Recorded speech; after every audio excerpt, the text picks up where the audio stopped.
शेवटी काम करणारी माणसं कोण आहे? सरकार व्यवस्थित चालवणारी माणसं कोण आहे? गोरगरिबाला मदत करणारी माणसं कोण आहे? शेवटच्या माणसाला मदत करणारी माणसं कोण आहे? ह्याचा विचार यावेळेस योजना करताना ज्या ज्या योजना दिल्या त्याच्यामध्ये जातीचा, पातीचा, नात्याचा, गोत्याचा विचार केला नाही. समाजातला गरीब घटक, मग तो कुठल्याही जातीचा असू द्या, त्या सगळ्या महिलांना ह्याच्यामध्ये सामावून घेतलेला आहे. त्याच्यामध्ये 3 गॅस सिलेंडर मोफत देण्याची योजना, 52 लाख कुटुंबियांना वर्षाला 3 गॅस सिलेंडर मोफत. आणि एक केलंय, कुठेही कुणाच्या मार्फत पैसे नाही, डायरेक्ट लाभार्थीच्या लाभ त्याच्या डीबीटी मध्ये त्यांच्या बँकेच्या अकाउंटला, पूर्णपणे पारदर्शक. काळजी करू नका. काही जर लाभार्थीमध्ये लाभ घेणाऱ्या माझ्या महाराष्ट्रातल्या महिला राहिल्या असतील तर मी आपल्याला सांगतो, अशी एक देखील भगिनी जी त्या लाभामध्ये बसते, ज्या नियम घातलेले त्याच्यात बसते, ती या लाभापासून वंचित राहणार नाही, ही देखील खात्री या आजच्या सभेच्या निमित्तानं मी आपल्या सगळ्यांना देतो. त्याच्यावेळेस लाभार्थींची संख्या प्रथम टप्प्यामध्ये 1,60,00,000 होती आणि वितरित रक्कम आम्ही 3,225 कोटी 79 लाख रुपये त्या ठिकाणी वितरित केले. त्याच वेळेस मुख्यमंत्र्यांनी, उपमुख्यमंत्र्यांनी आम्ही सगळ्यांनी ठरवलेलं होतं की तो कार्यक्रम तिकडे झाला, आता पुढचा कार्यक्रम आपण विदर्भामध्ये, राज्याच्या उपराजधानीमध्ये, नागपूरमध्ये घ्यायचा.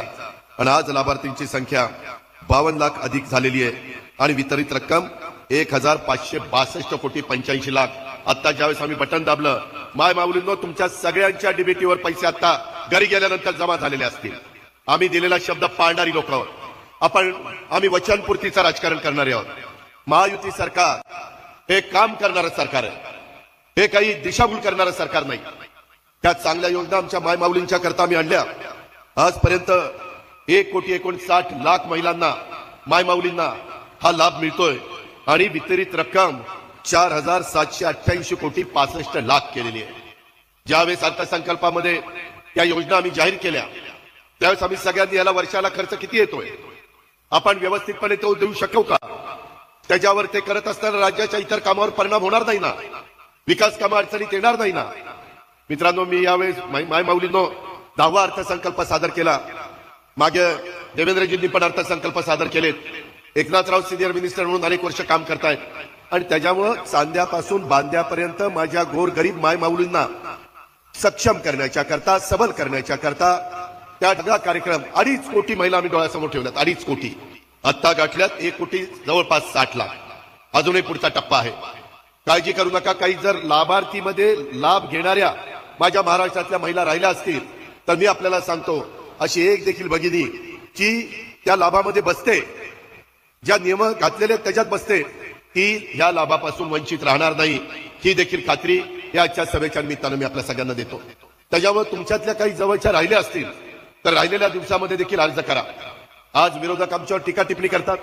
पहिल्यांदा या चांगल्या योजनेची त्यांनी वेगवेगळ्या पद्धतीनं चेष्टा करण्याचा प्रयत्न केला, त्याच्यामध्ये कुठेतरी टिंगलटवाळी करण्याचा प्रयत्न केला. अरे बाबांनो, तुम्ही राज्यकर्ते म्हणून इतके वर्ष काम करत होता, तुम्हाला कुणी हरवलं होतं? तुम्ही का नाही योजना आणली?